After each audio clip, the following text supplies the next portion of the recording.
Dulu sebelum Islam, nama saya Christian Tarigan. Setelah masuk Islam, berganti menjadi Ahmad Tarigan. Saya lahir di keluarga Kristen yang taat. Ayah saya adalah seorang pendeta dan membangun gereja di Kabupaten Kabung, di daerah Kabung, Sumatera Utara, Brastagi.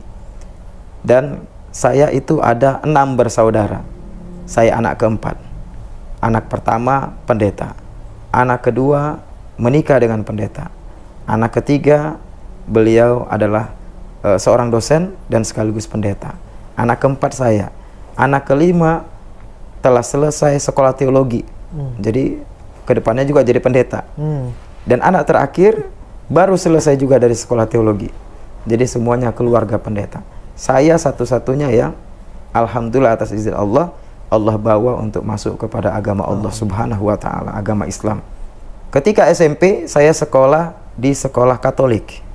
Di sekolah Katolik saya menyadari ternyata mengapa ada perbedaan antara kitab orang Katolik dan Protestan. Jumlah Injil atau surat di kitab Katolik, Alkitab Katolik itu lebih banyak jumlah Injilnya dibandingkan Protestan. Saya jadi heran dong. Sama-sama Kristen.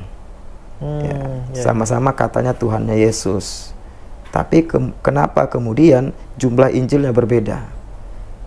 Kalau Injilnya Katolik yang benar, berarti Injilnya Protestan ada pengurangan dong. Tapi kalau Injilnya Protestan yang benar, berarti Injilnya Katolik ada penambahan dong. Iya. Bagaimana mungkin kitab suci ditambah atau dikurangi? Iya. Itu sudah mengganggu keimanan saya. Lalu kemudian tata cara beribadah yang sangat berbeda. Dalam Katolik, yaitu ketika kita masuk gereja, sebelum kita masuk, kita harus ambil air suci. Itu tanda salib dulu. Atas nama Bapa, Putra, Roh Kudus, amin. Lalu kita sujud dulu ke Bunda Maria, patung Bunda Maria, patung Yesus, baru kita duduk. Dan itu tidak saya temukan di Protestan. Mulai lagi berkecamuk keimanan saya. Mengapa terjadi perbedaan seperti ini? Untuk informasi, sebelumnya ketika saya non-muslim itu, saya mendengar sering sekali saya disugesti oleh orang-orang Kristen, oleh pendeta-pendeta bahwa Islam itu agama teroris. Islam itu agama radikal. Islam itu agama kekerasan. Itu yang saya terima dari orang-orang Kristen pada saat itu. Tetapi sebaliknya ketika saya masuk SMA, ketika saya berteman dengan orang Kristen, dan saya juga berteman dengan orang Islam, saya perhatikan, kok orang Islam justru tidak menunjukkan kekerasan yang disampaikan kepada saya bahwa Islam itu agama kekerasan. Justru saya lihat agama Islam itu humble, berteman dengan baik, ramah, dan mereka ya bagaimana berteman biasanya. Jadi saya mulai ragu, ini jangan-jangan saya dibohongi nih sama para pendeta ini. Nah, kemudian atas dasar keingintahuan saya tentang Islam, saya tanyalah teman-teman saya beragama Islam. Nah, teman-teman saya yang beragama Islam ini, mereka tidak sanggup menjawab pertanyaan saya. Tetapi mereka katakan, Christian, gini aja dah, kamu ini kan sepertinya memang kelihatan serius belajar Islam. Nah, bagaimana kalau kami temukan kamu dengan seorang ustadz? Nah, ustadz ini adalah guru agama Islam di sekolah itu. Boleh? Siapa namanya? Namanya Pak Sudirman Latsa. Nah, inilah awalnya saya akan menemukan hidayah atas izin Allah. Datanglah saya siang ke rumah beliau bawa Alkitab, disuguhi dengan makan minuman dengan lemah lembut luar biasa. Sedikit pun tidak ada ciri-ciri yang katanya teroris Islam itu kekerasan, tidak ada. Justru ditampilkan adalah bagaimana menyambut tamu walaupun berbeda agama. Tetapi karena kamu tamu saya muliakan. Itu yang saya lihat. Waduh, luar biasa. Makan dulu, makan. Silahkan nikmati apa yang ada. Wah, luar biasa sekali nih. Setelah makan, setelah santai, minum santai, ya udah, mulailah diskusi. Kamu pengen tahu tentang agama Islam, tetapi di kesempatan ini saya juga akan gali tentang Kristen di hadapan kamu. Loh, Ustadz kenapa berbicara Kristen? Ya, karena saya selain paham Islam, karena saya ustadz, tapi saya juga belajar tentang agama Kristen yang menguatkan keislaman saya. Terjadilah diskusi yang panjang. Pertama dia jawab tentang Islam bukan teroris. Dia buka dalam Al-Quran, ketika itu saya kan tidak tahu Arabnya. Dia baca, Allah menegaskan, man qatala nafsan bi ghairi nafsin aw fasadin fil ardi faka'annama qatala nasa jami'an. Beliau bacakan artinya yang membuat saya betul-betul tergetar hati saya, karena ayat ini tidak pernah saya baca dalam kitab saya, nggak pernah. Justru itu saya dengar dari seorang muslim dan dari Al-Quran. Beliau membacakan artinya, siapa yang membunuh satu orang yang orang ini tak bersalah, dosanya faka'annama qatalan nasa jami'an. Dosanya seperti membunuh seluruh manusia yang ada di dunia ini. Saya kaget. Ini Al-Quran, saya bilang. Iya, ini Al-Quran. Ini adalah ayat yang diimani oleh orang Islam. Tidak boleh membunuh orang yang tak bersalah. Satu orang saja dibunuh, dosanya seperti membunuh seluruh manusia yang di dunia ini. Ini pendekatan Islam.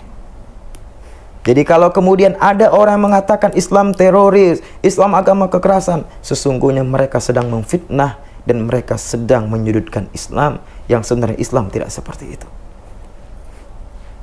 Kamu tahu Islam teroris dari siapa? Kata Ustaz. Dari orang Kristen. Kamu tahu dari orang Kristen. Sekarang saya Muslim yang akan menyampaikan kepada kamu bahwa Islam bukan agama teroris. Langsung dia tunjukkan ayat. Masya Allah, saya betul-betul tergetar. Tapi tidak cukup sampai di situ, kata dia. Lanjutannya gimana? Saya bilang. Dia baca lagi ayat selanjutnya. Dia bacakan Arabnya. Waman faka'annama ahyan nasa waman ahyaha faka'annama ahyan nasa jami'an. Dia bacakan artinya, siapa yang menolong satu orang manusia, tak peduli agamanya apa. Ada orang yang kelaparan dikasih makan, ada orang kesusahan dikasih bantuan, ada santri yang tak bisa makan dikasih beras sehingga dia bisa hidup. Satu orang saja, kata beliau, faka'annama ahyan nasa jami'an. Pahalanya bagaikan menolong seluruh manusia yang ada di dunia ini. Tak terasa air mata saya jatuh. Saya nggak tahu kenapa bisa seperti itu. Ini Quran, saya bilang. Iya, ini Quran. Kamu sekarang mendengarkan langsung kan bahwa Islam itu rahmat, Islam itu agama kasih sayang. Kemudian dia masuk kepada Kristen, seperti dia bilang tadi. Jangan tersinggung saya kalau bahas Kristen, katanya. Setelah saya jawab ingin tahuan tentang Islam, saya akan bahas tentang Kristen. Oke? Masuklah. Dia bilang begini, saya ingat betul. Dan ini selalu saya sampaikan kepada orang yang ingin masuk Islam atau yang ingin dialog sama saya, orang Kristen yang ingin diskusi dengan saya. Saya ingat betul kalimat Ustadz Sudirman Nafsa, kalau orang Kristen masuk Islam, dia tidak kehilangan Yesus, tetapi sesungguhnya dia menemukan Yesus yang benar.